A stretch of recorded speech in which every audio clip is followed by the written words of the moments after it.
Kung, yes. Kailangan po Sige. sa gitna. Oo. Nakakahiya naman. Ah, yes. In Jesus' name. Salamat sa Panginoon sa unang-una sa miracle na binigay niya sa akin. Kung si Sister Esther na cesarean, ako rin po na cesarean.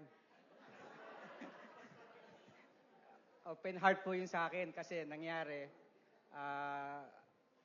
ang nangyaring miracle po sa akin is during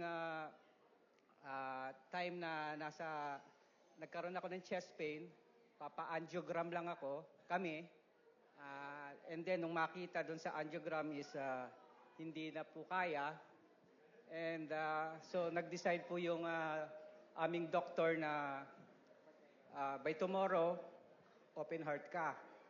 Yun ang sabi.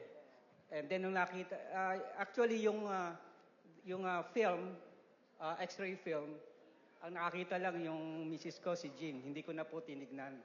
And then the night na dumating yung doctor, sabi niya sa akin, nung makita niya, yung lower, 4 chamber po yun yung lower part sa left is totally black. 100% black. And sa right part, lower part ng right is 90%. And then, meron pa sa taas. I don't know kung ilang percent yun.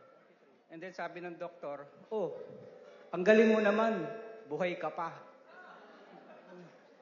Dapat hindi nagagalaw yun Pero sabi sa akin, ang galing mo naman, buhay ka pa. So, much better na by tomorrow, mag-surgery na tayo. Mag-triple bypass tayo. Then, doon ko lang nakita yung x-ray film. Medyo kinabahan ako. I know, may nararamdaman ako. But, nung nakita ko yung film, ganun na pala. Talaga, it's a miracle. Pero mo, hindi na magpapansin yun. Pero buhay pa ako. And then, yung miracle na yan, nangyayari ngayon, nung nangyari nung mga panahon ni Jesus Christ, let's say, kung maalala natin yung mga message ni Pastor, yung babae na yung monthly period niya na hindi natatapos, nung hinawakan niya yung damit ni Kristo, na Jesus Christ, nawala dahil sa pananalig niya, and then sa babaeng Samaritana, and then sa yung lalaking lumpo doon na sinabi ni Kristo, bakit nandyan ka? Hindi siya makapunta doon sa Pool of Siloam kasi lumpo siya Nung sinabi ni Jesus Christ, magaling ka na, lumakad ka na. And then yung isa din, yung bulag, na doon din sa Pool of Siloam na sinabi ni Jesus Christ na dinagyan niya ng putik and then gumaling din. Dahil doon din sa Pool of Siloam, naghugas siya. Yun ang mga miracle nung panahon ni Kristo. And ang nangyari din sa akin, sa ngayon, pareho lang din. Kung during that time, ang miracle is hands-on with Jesus Christ, by this time, through spiritual naman po.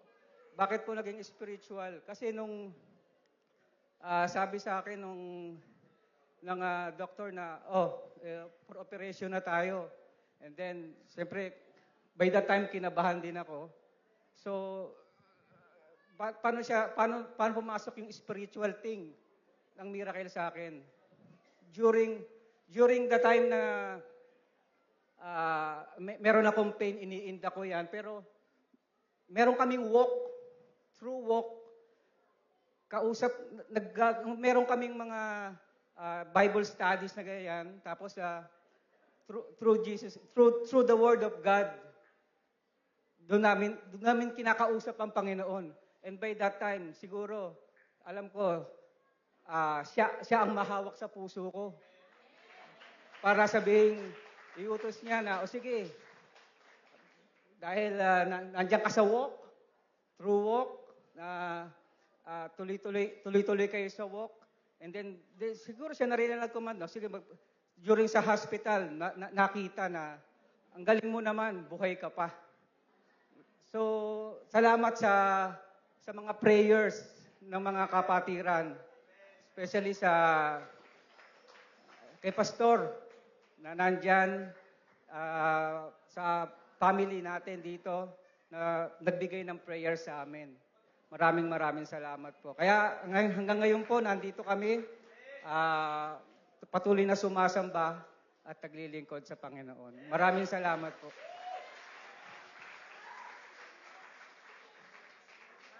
Thank you, Anjo. Grabe. Ayan. Ito, ayan, sabi niya, kaya po mga kapatid, kung sino pa yung hindi pa kasama sa walk group, sumali po kayo. Kasi po, nandyan po yung buhay natin eh. Yung sa walk group, andyan po yung palakasan ng faith. Andyan din yung support, prayer support, moral support. Andyan po. Thank you. And we give all the glory to the Lord. Amen. Kailan ka na-operan? 3 weeks ago lang, no? 1 month. Imagine nyo 1 month. Open surgery, bypass. 1 month, andito na. Kaya, that's a miracle. Amen! Woo!